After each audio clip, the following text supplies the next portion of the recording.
Previously on the Cinesin Show. Hello, everybody out there. Happy Wednesday. Wednesday Movie Club. I'm Isabela Rangel. And I'm Richard Burgin. Tonight we have a special guest, Alex Young. I was listening to this interview about Sergio Leone, and basically what somebody was talking about was how he never learned to speak English. And they were asking what it was like to watch him direct like Robert De Niro in Once Upon a Time in America and Charles Bronson in Once Upon a Time in the West, and of course like Clint Eastwood in The Good, the Bad, and the Ugly. And I forget who it was off the top of my head, but they were talking about how Leone would explain everything visually, like with his hands and sound effects, including like some of the music and like ideas for music. So he would explain the shots with zero dialogue, almost as if it was like a silent film in a way, where it's just like, this is where the bird would fly, and then just like this is where the camera moves, and would explain it all kind of with his hands. And That's so cool. I think when you see that as a huge influence on the Mad Max movies, it connects a lot of dots in terms of filmmaking style, versatility, and not only how they were able to make the movie more accessible for a global audience and do it with like, their own fingerprints all over it, but also really in a strange way kind of go back to the real essence of visual storytelling, where people talk about how you can watch a great movie with no sound on and still understand absolutely everything. And That I is know so Alfred good. Hitchcock Yes, talks it's a quite a bit story. about that. And No, so, definitely. yeah, I think it gives it a whole other level of attention, detail, atmosphere, vibe, feel, whatever you want to call it. It gives it a whole lot more of that, to the point where I think that's a huge distinguishing factor in what makes it stand apart from a lot of other movies in general, but especially a lot of modern studio blockbusters right now. Because as I was thinking over like a lot of the biggest movies, or like, some of my favorite movies of the year so far, Furiosa had a couple other things in common with Kingdom of the Planet of the Apes and Dune Part 2, in that they're all sequels to beloved franchises, but they've all essentially, I know Dune's relatively new, but the fandom level of the books and how people have embraced it as an adaptation makes it a beloved franchise already in my mind. But all three of them are beloved franchises that have a very distinct voice from a very signature filmmaker, and people who are really branching out the series in a completely different way than we've ever seen before.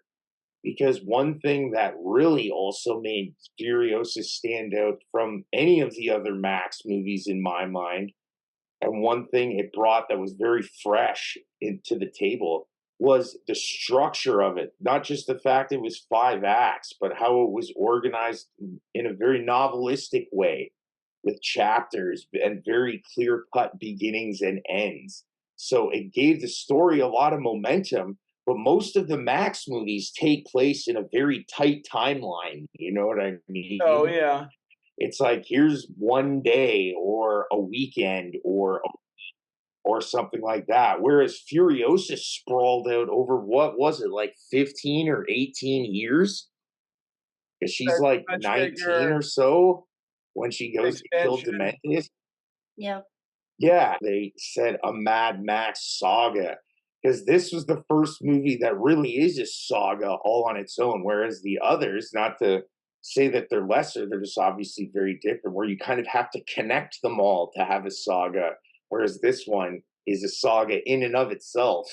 But what were some of your guys' favorite? Oh, what would you? Yeah, I think, I mean, all the scenes were amazing, but I really like when she sees the mother dying and then she's kidnapped, that whole sequence. It's pretty good. Oh, yeah. huge character building. Yeah, and then they And one collect thing, the tears. That is like very, It's very remarkable. Yeah. yeah. No, I Of mean, course, that shows the each power of the fluids is that anything that could possibly be drunk as water is like, I guess maybe, yeah, they'll have tear IVs. It's like, or just showing like something really sad on an endless loop to extract tears and get them in a well. That would be a great Mad Max scene. Yeah. I think a huge character building moment was right from the get go. Like, not only did they set the pace and the tone of it very well, but they immediately let you know this is not going to be like any of the other movies in the series whatsoever. No, Max. But it's like they took a very unconventional approach in a lot of ways, in my mind, to what could have been a really kind of low hanging fruit, quote unquote, easy prequel if they had tried to shoehorn it into being like basically a Mad Max movie without Max, where it's one big chase or something like that, versus this is like the story of her life. And a friend of mine asked me if there was another prequel I would kind of like compare it to or kind of level it on. I was like, honestly, Rogue One. That was the only other one I could think of that even came close That's in cool. recent memory where I was just like, damn, for a prequel, not just as a prequel, but just as a movie on its own. Like you could watch that completely separate from everything else in the series and still have a completely sharply drawn, impactful experience without it being hinged on having to see everything else first. Because That's a pretty good now that thing to have Hollywood is, that. especially when you get into super detailed worlds with like uber lore, stuff like Game of Thrones and Lord of the Rings and stuff like that, and like even a lot of the Marvel stuff now, it's so easy to get bogged down by a lot of the lore to the point where you don't want to try to offer up one movie or one mini series, but you have to watch like 10 other sequels just for it to make sense. And it's like so tightly interconnected to the point where it can be tough for it to stand on its own, if you know what I mean, Yeah. and make itself like fresh. So it's really interesting to see the way that George Miller in particular handled Furiosa as a prequel and a sequel in a Yeah. strange way. Not just Oh, in yeah. terms of the story structure of like all the flashbacks in the movie, but the way he kind of tied it into the timeline so it kind of nested itself in with the rest of them. So it had a lot of cool Easter eggs and like cool connecting dots for fans.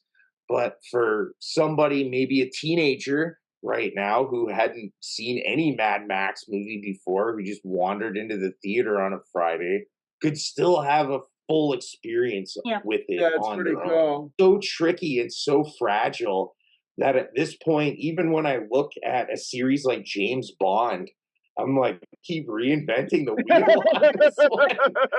And I think it's that with certain characters. And like, it's the same thing with Batman at this point, where it's just like, okay, what are you bringing to the table of it? Because the lore and the origin story is so ingrained in the audience already. To like, we don't need any flashbacks of like the dead parents, or we don't Yeah. need to know the skinny about how James Bond is the spy. We get it. We're past all that. It's like the Spider-Man origin story at this point. They're like, all right, we Yeah. get it. They don't What need are to you doing rehash it. fresh, new, and interesting? And for me, Furiosa ticked all those boxes. Yeah. Where Oh, it's yeah. definitely brought a lot, rather than resting on its laurels and just being like, oh, here's a sizzle reel of everything you loved from the last four movies. Let's just do that as like a greatest hits all over again. When, like I was saying, especially with the chapters, it really is its own story. Oh, yeah. No, I think there's something about, the Mad Max premise that's very simple in a way, but it's kind of like it's simplicity done really well because it's like you were saying, Alex, it's like about the survival. So I think there's something very primal Yep.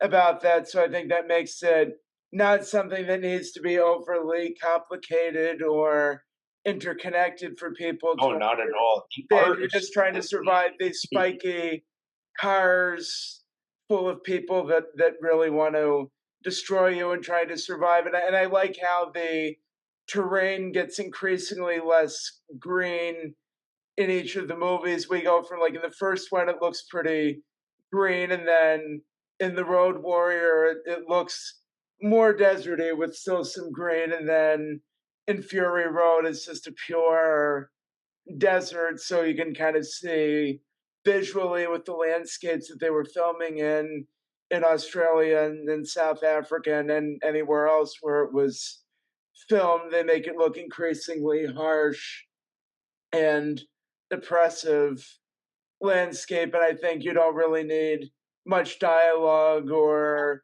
complex 10 movie interconnected scripts or anything like that. Yeah, It it stands doesn't on have its to be own. shaky. You don't have to go over what the audience already knows. And that's the interesting part is since I really agree with you, when the premise is so simple, primal, stripped down to the bone and universal, so it opens it up to being emotionally accessible because it's like immediately what would I do in this situation? How would I survive, etc. So it already kind of puts you in the boots of a lot of the characters immediately, so like all of the character motivation is easily like drawn and that kind of thing. But when you mention the green and how it becomes more like dark and desolate as the series goes on, really liked about Furiosa because it's an imaginary dreamlike thing where it's her memories of it. And so you don't really ever get to see it, just hear the way she talks about it. And she's risking her life and the life of everyone else to get there, right? So they Oh never yeah. fail to stress the importance. But then in this one, to actually see it for yourself and realize this was what she was fighting for Yeah. the entire time illustrates the character in a completely different light than her in Fury Road, in my opinion. Yeah. Oh Because in yeah. Fury Road, she's got hidden weapons. She knows how that she's an amazing driver at that point and can drive the war rig. But she's already got like the fully embraced robotic arm where it's a part of her. That Whereas at the robotic end of arm was Furiosa, cool. it's Yeah. brand new. So she's had it for like a week at that point.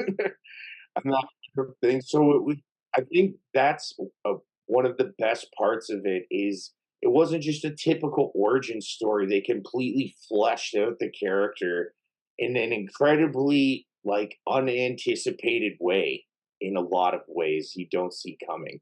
Rather than just kind of like, oh, okay, we're just gonna go through the motions of all the typical hero's journey type things. And I think Yeah. with Max's series in general, when you're operating with the Wasteland, which is the real character and center of a lot of those stories, Oh it's yeah. easy to pivot to different characters' perspectives, right? And that's a Definitely. hugely unique thing that very few franchises actually realize they have. Like Batman's a great example. Like, yes, obviously he's the main character, but the story's really about Gotham City.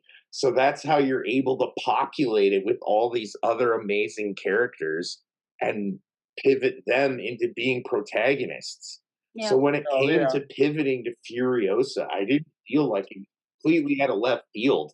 Or it was just like, oh, we're just going to pick this one random background character and see what happened to them. I feel like that's something you would normally see folded into like a TV series. But with the level of adrenaline you get from a Mad Max movie, I feel like that's why they work so much better as features because it's like, okay, I can handle like 2 hours of this. I don't know if I could binge 6 seasons of that. I would probably Yeah, have a heart it would attack get Yeah. or dragged something. out.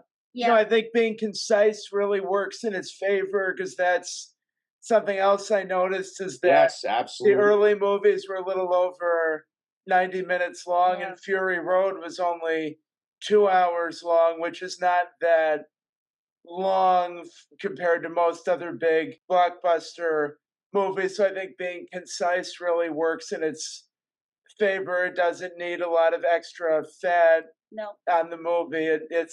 It's better for it to be a very lean and No, those movies have visceral like experience. 0 fat on them. Yeah. Which is great because You have no idea. Not that I'm like Steven Spielberg or anything. Many times I'll see a movie where I'm like, that was 2.5 hours. That could have been 2 hours easy. Or that Yeah. was a Yeah. 2 hour that would have made an amazing 90 minutes. And Yeah. I part of the reason that I still love movies so much is it's a contained Yeah. like Agatha Christie or Sherlock Holmes or Marvel or Star Trek. Yeah, you can have a million different installments, but each one is a contained story. You don't have to feel like being a fan comes with a lot of homework. Where, like I said, oh yeah, like you don't have to watch those 10 movies in order to get into this one. And if you watched any of them, then going back and rewatching before I went and saw Kingdom of the Planet of the Apes that just came out, where I saw some people with like their kids, or there was like a bunch of teenagers in the audience. It was like a Friday or a Saturday night, and it was nice to see the theater really full again. That was cool.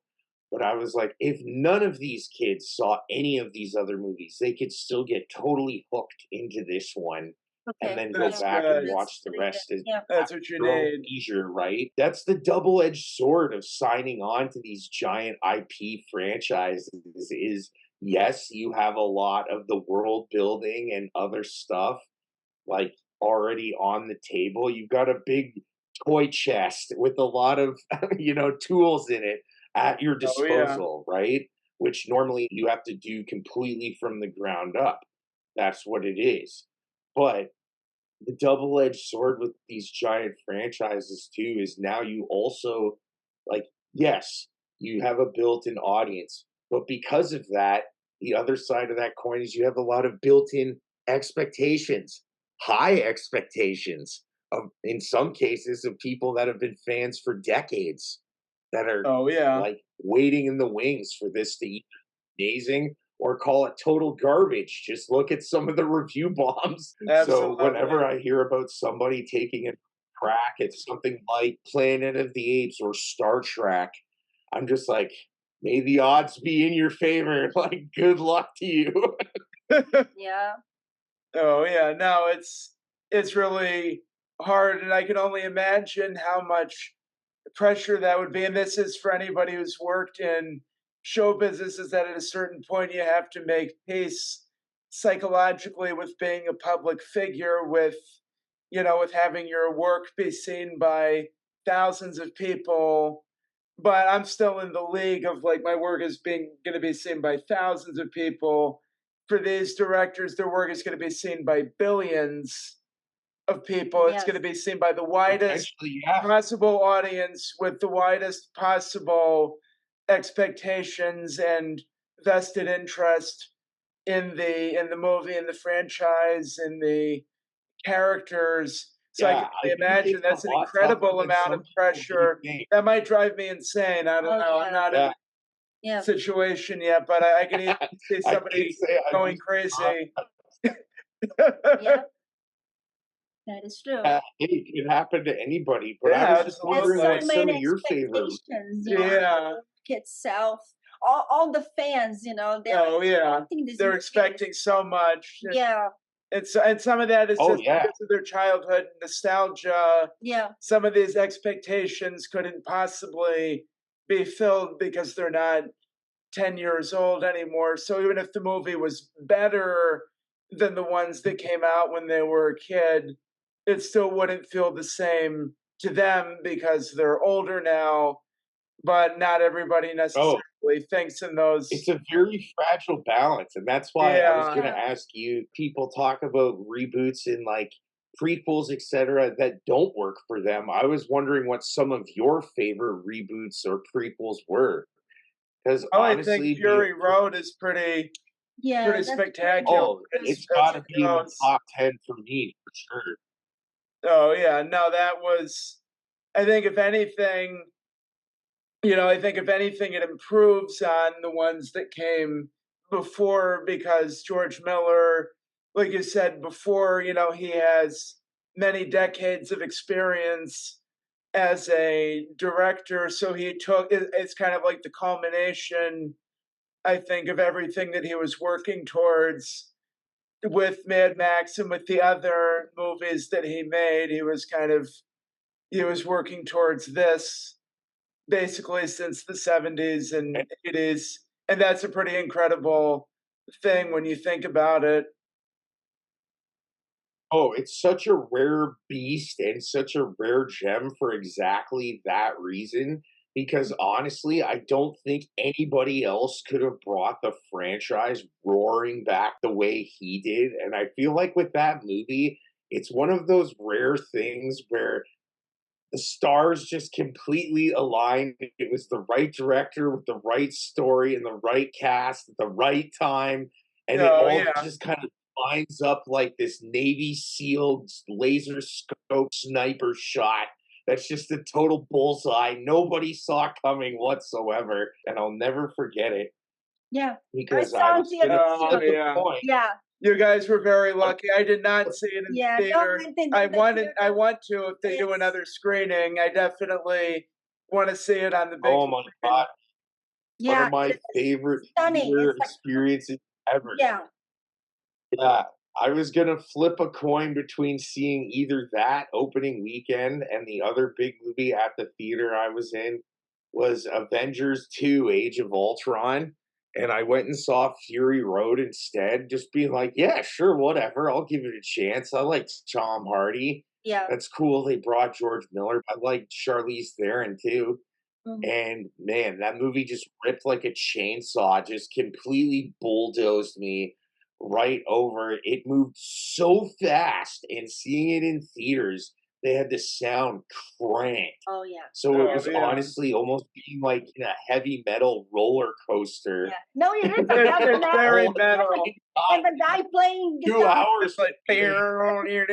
Yeah, I Oh my really like god, I that couldn't believe. war band. That was a great touch, and that's so there are so many creative touches like that in the midst of all of the action. There are great touches like that, and then them worshiping the steering wheels too. It's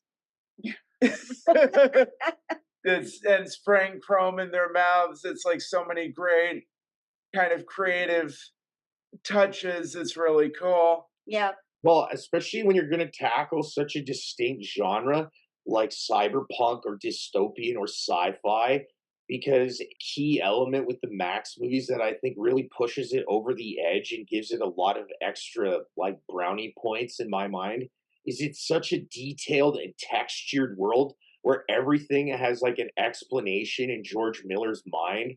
So it's always funny to hear him shut down fan theories, not like he takes glee in shutting them down, but he's like, well, the reason the story's set up this way is X, Y, and Z. Nothing's by accident. Like, none of it's there just purely for aesthetics. It's all got a level of functionality to it, which I think plays in a huge amount to the attitude and themes of those stories to begin with. So it kind of goes full circle for that, especially when I feel like dystopian and cyberpunk and that brand of sci-fi, if you want to call it that, is so popular right it now, is. especially with That's the video world we games. live But in. like you look at The Walking Dead, you look at even just a lot of end of the world superhero movies and that kind of thing. And so having that very tactile, textured, like very intense aesthetic not only matches the story, but also kind of lets everybody know it's a beast of its own. It's completely blazing its own trail, has its own vibe and feel. And I think not only is that what gives it a lot more creative freedom and flexibility on George Miller's part, but you never know what to expect as an audience member either. You have no idea what you're going to get because each movie is completely different in terms of where it takes the characters and like what the story or theme is really about. Because even when you look at Beyond Thunderdome, all of these kids think he's this like pilot hero when he's like, no, this is the real world. It's over. Like, I'm not a hero at all. Got the wrong guy, man. I'm telling you.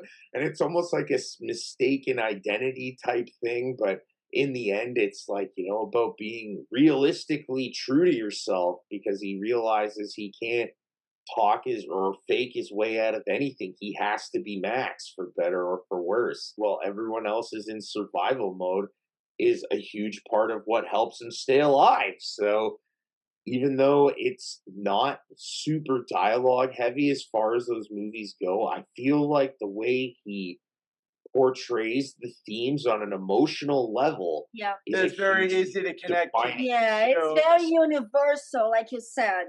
Everyone feels, Yeah, that's filmmaking at its best. yeah. So when you see a lot of this Armageddon end of the world stuff, especially some of it I love, like I loved the new Fallout series on Amazon Prime. I thought they handled the whole apocalypse setup, but I feel like when that genre is absolutely everywhere, they all can't deny that Mad Max has influenced that stuff on some level at this point. Whether you're looking at video games, comic books, TV series, movies, obviously, it's kind of got its hands a little bit on everything there. So it's cool to see that franchise not only continue to live up to its own standards as a series, but still completely decimate the competition, if that's how you want to pitch it. Oh yeah, decimate with spikes Like and wheels. it's one of these classics for a reason. Oh yeah. Yeah. Oh yeah. All right. Well, on that note, I wanted to say thank you so much Oh, for having thank me on the you. show. And And before we I think leave, is there again- anything you'd like to say about projects you're Yeah. working on? Are you working on something you would like to tell us? Yeah. I was gonna say right now I'm finishing a feature-length spec script I've had marinating for a while in one version or another. It originally started as a short story like a long time ago when I was a teenager, but it's morphed into this completely different beast, but it's kind of a stripped down hard R crime thriller called Neon Noir. Or And I'm gonna Very be cool. entering it in the festival circuit a little bit later this summer. I'm really excited about that. And I've got a couple other ideas on deck that are probably going to be in a similar genre, but with a very different feel. This one's more about people on the top of the criminal food chain. And I think the next thing I'm going to be working on is going to be a lot more street level. But one thing I've learned from Mad Max is having those really tight, intimate stakes. And that way, when people want to pull macro themes for it, the world building kind of speaks for itself. So there's a lot of room for it to breathe and, have allow people for their own interpretation while still being able to follow a really tight plot. But Absolutely. like I said, thanks a lot for having me Oh, on. thank you It's so been a real much. pleasure. We wish you the best of It's luck been on the festival circuit. I know you're gonna. Well, it is a circus and a circuit. I know you're Yeah, gonna.